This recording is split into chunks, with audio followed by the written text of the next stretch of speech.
email is from Louise. She says, holidays are great. There's no teachers, no homework, and no school. P.S. London is cool. Thanks, Louise. What do you think about that, Krabs? Oh, you are cool. I'm cool too. I'm freezing in here.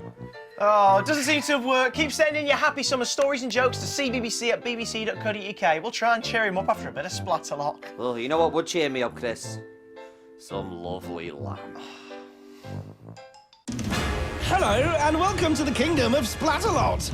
Here are today's 12 steely-eyed attackers who will be going up against the defiant defenders as they strive to deprive the castle of its highly coveted crown. Will these dreaded defenders be able to fight off the invading horde and keep the crown for themselves? Selfish. Or will the attackers reign supreme? Either way, they'll be tumbling, tilting, teetering, and above all, splatting. Hello, we're Dick and Dom. And we're here at Castle Splat for the mother of all Splatfests. The grandmother of all splats. That... I wouldn't go that far. What? I mean, why not? I mean, we've got foam splats, water splats, mud splats, and good old-fashioned paintball splats. You're right. We've got a granny splat on our hands. And this is how it works. All 12 attackers try to cross the moat. The fastest 6 go through to the stockade. And the first 4 to escape go through to the final, where there's just one chance to place a paw on the Splatalot crown. Let's take a closer look at the first round, snappily titled The Merciless Moat. It all starts with a trip across the bamboozling battle balls. They'll boozle your bams. Onto the slippery slope and across the rolling mace. Slip up and you'll get slammed. Then it's down the impossible incline and up onto the beastly battle axes. They'll slice you thinner than Parma ham. Then it's time to risk the rope bridge of disaster. It would be quicker if you swam. Finally, a bounce on the heinous helper will take the attackers over to the finished platform. Wham, bam, thank you, ma'am, for the splats. So that's the first round. 12 enter. None survive. Wait. All right, I mean, the 6 fastest go through to the next round. But it's not just the obstacles they'll have to defeat. No, they'll also face... the defenders, whose job it is to slow those attackers down. Defending the moat today, the simply sneaky ballista. Hello, attackers! The simply horribly vicious nitrous. And the simply... Just say Thorn. It's Thorn. Are you ready for us? Because we're ready for you. Got it. Understood. We'll be talking you through the action from our commentator's flat-proof shack. Yes, it's just like Wimbledon, really, except the balls are filled with paint, covered in goo, and fired from Splatzookas. Over to the course. The king has arrived. Hang on, is he the king? Nitrous doesn't seem to think so. It's a good question, though. Who is the king right now? Have we got a supply king in? Well, here's the first candidate, Taylor. Go on, Taylor. And she's off. She's right off. Let's hope that isn't a sign of splats to come. I wouldn't hold your breath, darling. Especially as Ballista's lining up a shot. How are you, Ballista? Fine. She's fine. She fires and she splats. Told you not to hold your breath. What a splat! Lovely shot. Taylor shakes off the face splat and makes a run for it. Oh, who's jammy? A whole body mode splat with an unusual sideways twist. Is that splat of the day? What? So soon? Taylor's onto the impossible incline, takes that fast and welly chin. Take that. A head-first rolling splat. She's splatting majestically. It's like she's the queen of splats. Just calm down. She's only the first attacker. This looks better. Taylor makes the battle axes look like a walk in the park. And she's onto the rope bridge of disaster. Maybe her look is about to change. Crusty belly juice. Didn't she notice that big orange thing at the end? Actually, shouldn't we have a scarier name for it than the big orange thing? The outrageous obstacle? That'll do. You're not going to get the crown like that. You ain't getting a tiara. Taylor jumps for the platform. Oh, dingle. I think Taylor deserves a tiara for that splat extravaganza. What you will get is a face of that. Evil Thorn laughs, but Taylor still posts an impressive time of 5:04. No one's right down. Yeah! Attacker number 2, Devon, sped over the battle balls and now faces Ballista. What are you thinking about now? Probably something like, shut up and don't splat me. Devon, she's very pretty, isn't she? Yeah, she is pretty. Pretty scary when she's got a Splatzooka in front of her. Can we concentrate on the game, please? Come on, Devon, get on with it. What are you waiting for? Very fast run from Devon, straight down the... Oh, and straight off the end of the mace. And the replay reveals what an incredible leap that was. Hang on, that's a bit too incredible. Dick, are you messing about with the pictures again? Oh yes, sorry. There you go. Thank you. Look, I've told you time and time again not to press any of the shiny buttons. Sorry. But it's got to stop. Play yourself in the face. What? You heard me. Thank you. Right, can we continue? Good. Now, while Dick was being naughty, Devin made it over the battle axes and the rope bridge and has landed himself a great time of 4:29. Here's Dana. Purple ninja monkeys on top of the steam tower! Bam! If you say so, Dana. Bang! Direct hit right now. Ballista calls the shots, and she's bang on the money. Dana's now banging the moti. She's back up on the axes. Oh, and back off them. Now, Dana apparently prides herself on her swimming. Well, her diving seems to be coming along too. Oops. Dana makes it to the bridge. She's taking heavy fire from Thorn. Fungal flop. Heavy fire often leads to a heavy fungal flop. And Dana finishes with 723. She's happy, but that time could put her in the danger zone. Let's meet our next attacker, Austin. Where's spaghetti? The only name you need to know is Thorn. Well, at least Thorn seems to have dropped his claim to the crown. Austin going well on the balls, but not impressing Nitris. He's doing a great job. But the Blue Knight looks bored. Ignore her, Austin. We're impressed. Let's have some fun, Austin! Careful, she almost definitely means evil fun. Yeah, there won't be balloons or anything, just splats, as Austin's just found out. Well, Austin, don't say we didn't warn you. Austin heading for another splat on the incline. Truly is the impossible incline accurately named. Oh, you sound like Yoda. Disrespect me, you shouldn't. And disrespect the water cannon, Austin shouldn't. Babalash. And the poor young attacker is back in the moat. Nonetheless, he picks up a useful time of 5:19. So here's attacker number 5, Madison. Bazinga! Madison loves golf and says she would love to have the power of invisibility. Well, that's one way of doing it. Disappearing into the moat. I'm not sure it's practical for every day. Yes. Here she is on the axes. Oh!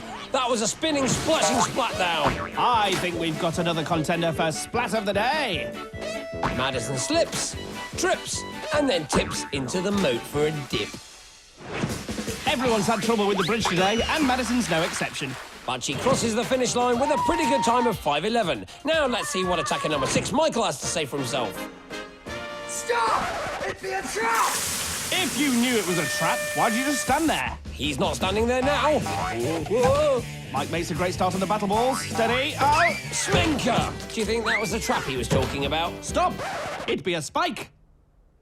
Mike sets off on the mace and takes a direct hit from Ballista. It throws him off course, throwing him off the mace and into the Ujimachizi whatnot. Can he make a better job of the beastly battle axes? Blob Goblin! Look at all that fog! What? Oh, yes, OK, leave it to me. There you go. A frog. What? Not frog! Fog! I told you to leave the shiny buttons alone! Sorry. Anyway, Michael crosses the bridge and finishes! This day has been won! He sounds exhausted, but he set the top time so far with 4:02, and the time to beat for the next 6 attackers is Dana's 7:23. If they're going to do that, they'll have to take the splats, the taunts, the falls, and the spikes as fast as they splatibly can. What a first half! Oh, yes, we definitely got our splats worth there. Even 2 early contenders for Splat of the Day, I think. Listen, love, how do we actually work out Splat of the Day? No, it's very complicated, darling. Oh, I imagine there's a detailed comparison of things like difficulty and duration. Probably some tricky maths, maybe an independent observer to make sure it's all fair. Sort of. So how exactly do we do it? Well, I asked my hamster. What? Yes, his name is Steve. Now, here comes the science bit. I put all the attackers' names on bits of food, and whichever name Steve eats gets Splat of the Day. But that's genius! Yes, thank you very much. And now let's remind ourselves what the fluffing hamsters is going on. Taking a look back at our first 6 attackers, we had a flying frog, a tingling tiara, a pretty tricky ballista, and a super collection of splats. Michael's sitting pretty with 4 minutes too, but Dana's getting twitchy with 7:23. Now on to the second half. The important thing to remember is To change your pants at least once a week. that only the 6 fastest attackers go through. Yes, that too. Now, so here's attacker number 7, Carly Marie. Babumski! Bless you. Carly Marie loves baking and hates spiders. Blot Walrus, how does she feel about battle balls to the bonce? Doesn't say. So she likes baking and spiders. What about baking spiders? That's not important right now. Carly's made it to the rolling mace. Pardon? Whoop! Snizzle wipe! And Carly's off pretty much straight away. Did Ballista just growl her into the moat? You call that a scream? Master Thorn! Watch this! Bob Bombshire. And Carly takes a splat for her troubles. Ballista once again showing off her precision splat zookering skills. Yes, pretty Ballista is now being pretty cheeky. Carly now at the rope bridge of tank strap. Will she do any better on the heinous helper? She leaps. Oh, Bimble. Bimble indeed. She fell, but she's bounced back and finishes with a time of 5:19, knocking Dana out of the tournament. Here's the next attacker, Chris. I'm on a castle. Strictly speaking, you're in a castle. We do like to be geographically accurate. You forgot the most important thing. This is my castle. Oh, no, not this again. Yeah, Chris, you're not just on any castle. He's not on any castle at all. In fact, he's in the moat outside the castle. We can all agree he's now on the mace. Except for the fact he's not now. Okay. Are we all agreed that Chris is now in the moat? Yes. Onto the axes. Ha!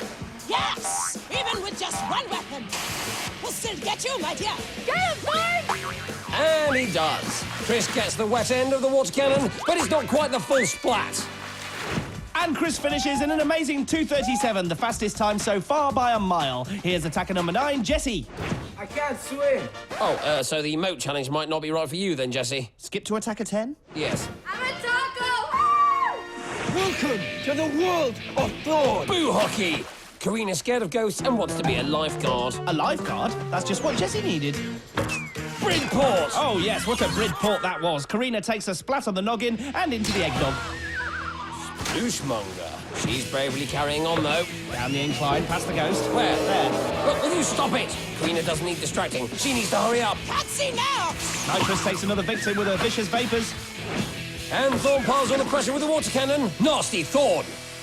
But she's over with a time of 7:30. Not fast enough to get through, but hey, just finishing the course is enough to throw your arms about. Here's Tori. Can't play with deodorant! No idea what Tori just said, but she made quick work of the battle balls and the slippery slope. Oh, nose jelly, but the mace just made quick work of her. Say hello, Tori! Hi! Tori showing everyone how it's done on the incline. Slow and steady, and then a belly flop. Yes, a skillful technique that helps her onto the battle axes. It's end of story for you, Tori. I think Thorn just made a joke. Bumble waste! That splat's no joke for Tori, but she's finished, and she has made it through to the second round. The final attacker is Mona. Rosin! She knows she's against the clock, so will want to get off to a fast start. So a slow struggle on the battle balls is not what she needs right now. But it's what she's getting. Oh, she's also getting it in the neck from Ballista. You can turn back now. Or you could run over the terrifying rolling mace. Wedge banger! These attackers need to be flattened. Talk sense, Ballista. If they were flat, you wouldn't be able to see them when they turn sideways. And then what would you fire your dirty paintballs at? I got plenty more where that came from. But Thorn's bag of spare splats are not required. Mona splats herself big time in the Manjmuck. Despite the self-splatting, Mona makes it over the drawbridge in a time of 4:56, which is good enough to put her through. So, heading for the stockade are Chris, Michael, Devin, Mona, Taylor, and Tori. Oh! Poor Madison was eliminated by just 1 second. I know, I almost feel sorry for her. What is wrong with you? Why don't you feel sorry for narrowly defeated attacker Madison? Ooh, bad dick, naughty dick.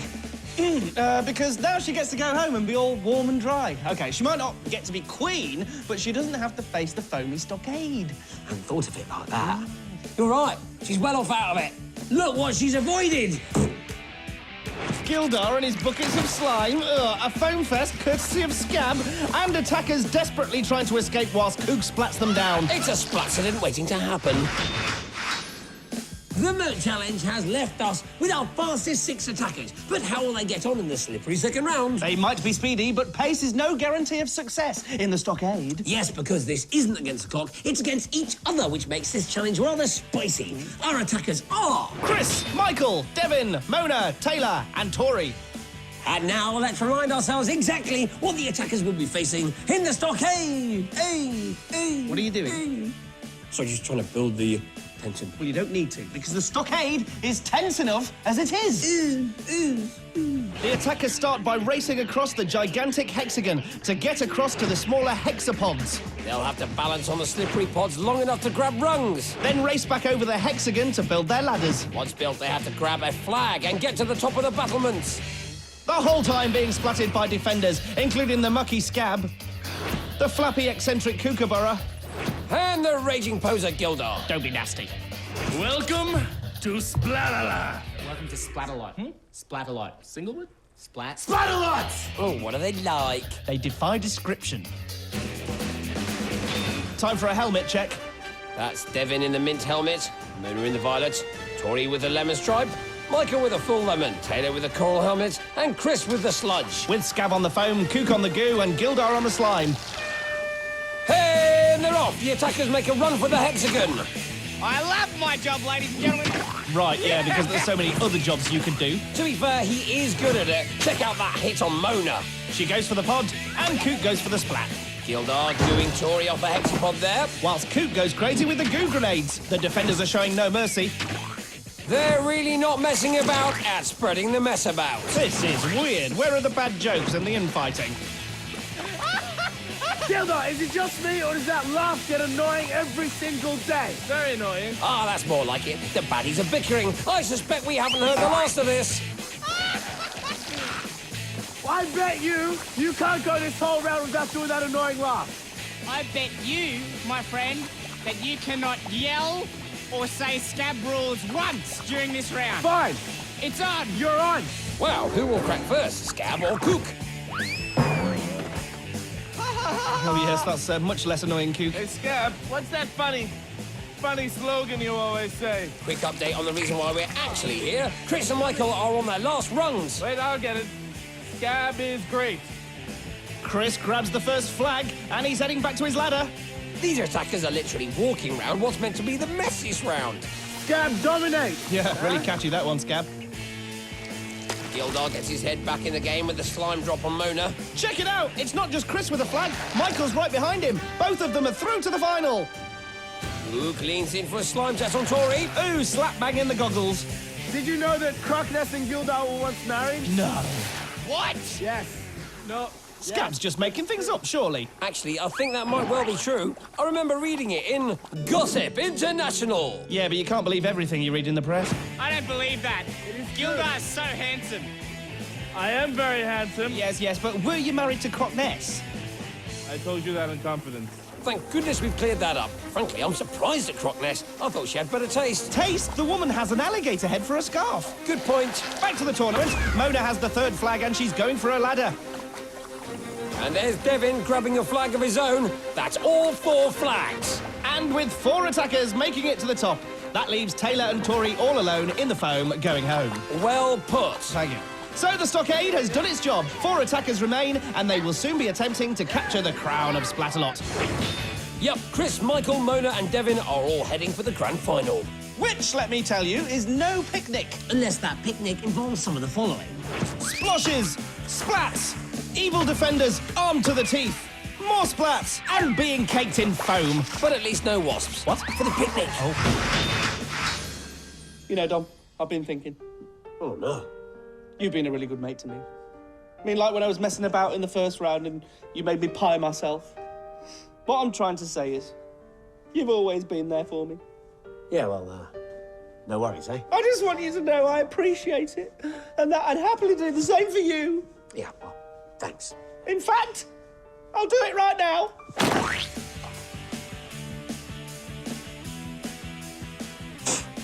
Thanks. No problem. Right, here's a quick reminder of our 4 possible rulers. The crown could go to Chris, Michael, Mona, or Devin. But standing in their way and slowing them down will be Thorn, Gildar, Kookaburra, Nitrous, Scab and Ballista. Quick splat stat. Chris has been the fastest in both rounds so far and has to be the favourite, but Michael's been right behind him all the way. One slip and Chris could be attending King Mike's coronation. Let's see what they're up against. The course starts with a pole drop into the mucky mud baths, Then it's over the slides and onto the Titanic teeter-totters. followed by the barrier of all barriers and the lily pads. Then all that's left is a climb up the water wall where the majestic Splatalot crown awaits. There it is, lovely. Let's get going. Now, traditionally, we start with some off-key singing. Splatalot, Splatalot, Splatalot, Splatalot, Splatalot. Ah, there we go. Well, if you can't beat them, join in. Is this the worst one yet? Someone's forgotten the words. So that's Chris in the dark green, Michael in the vanilla, Mona in the mauve, and Devin in the teal. Hey, they're off, straight down into the mud baths. Followed by a faceful from the froth brother. Thorn and Gildar manning those foam pipes like the kingdom depends on it. That's because it does. Ah, Moving on. Well, Mona certainly is. Gildar still foaming away, but oh! Oh, my neck! My neck! Someone give me a medic! Oh dear. Look, I'm sure he's fine, Dick. Concentrate on the attackers. Luke, splatting Chris left, right and centre. Let's see that again. Stench hammer! He's off, but still in the lead. Here's a Gildar update.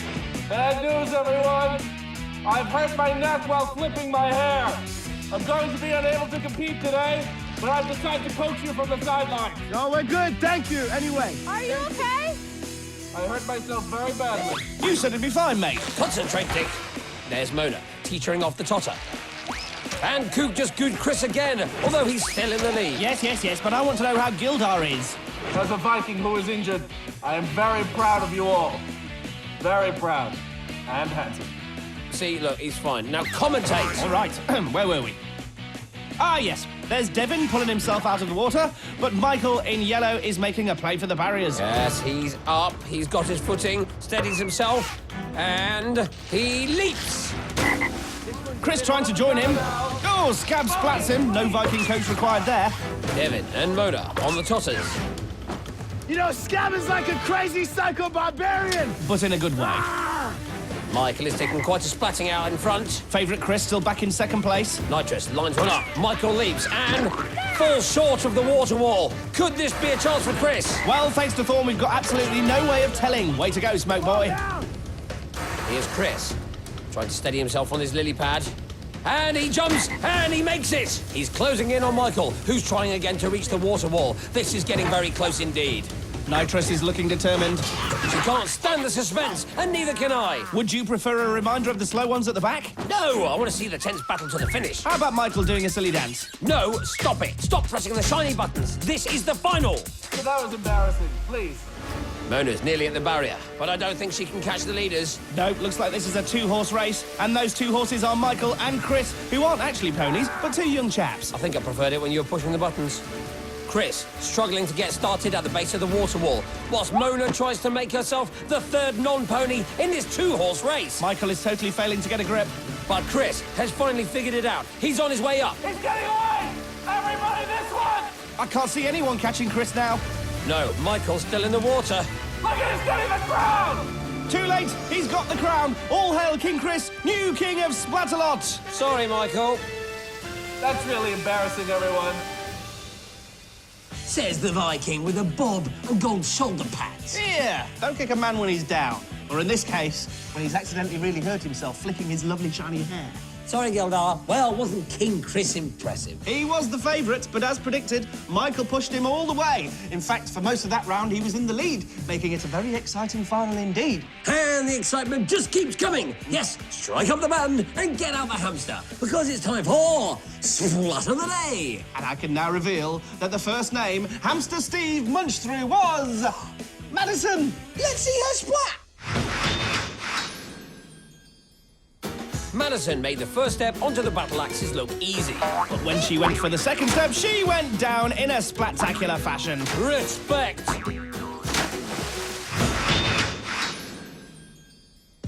And here's something even more spectacular. No way. That's just not possible. Oh, yes, it is. I give you the story of King Chris and his quest for the fabled crown of Splatalot. Chris showed amazing speed on the bamboozling battle balls. He followed that with amazing skill in the stockade. And then finished with amazing determination in the final round, eventually finding his way up the water wall to that amazing crowd. Amazing.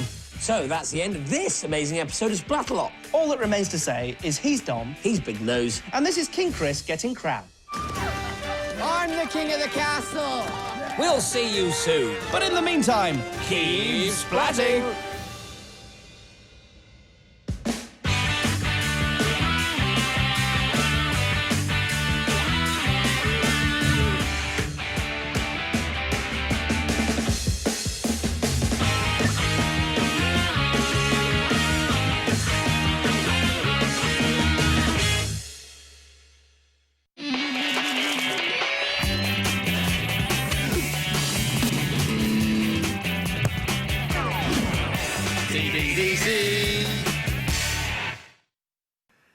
Chris and London here in the CBBC office this fine non-stop summer. We've got some brand new scoop with our very own Hacker Dog in just a sec. But first, you've been emailing in to cheer up Krabby Crab.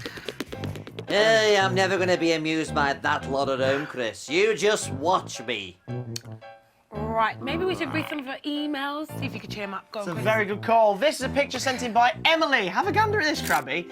Emily's having a great time. She's chomping on ice cream. She's got a sundae there. She's got a wafer in her mouth. Wafer? She's loving it. So you can have an ice cream. That'll cheer you up. Yeah. It does look like fun having that wafer. But, Chris, I'd prefer a wafer slice of lamb. Why did I know you were going to say that? That's a little bit disgusting, okay? This email's from Rihanna. Oh, Nana.